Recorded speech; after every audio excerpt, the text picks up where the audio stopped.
This is Yonkers, New York, Avalanche 2015.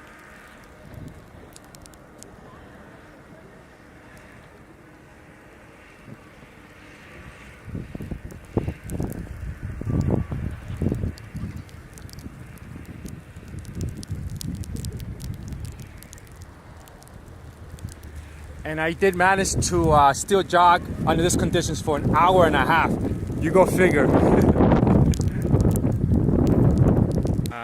This is Yonkers, New York, Avalanche 2015.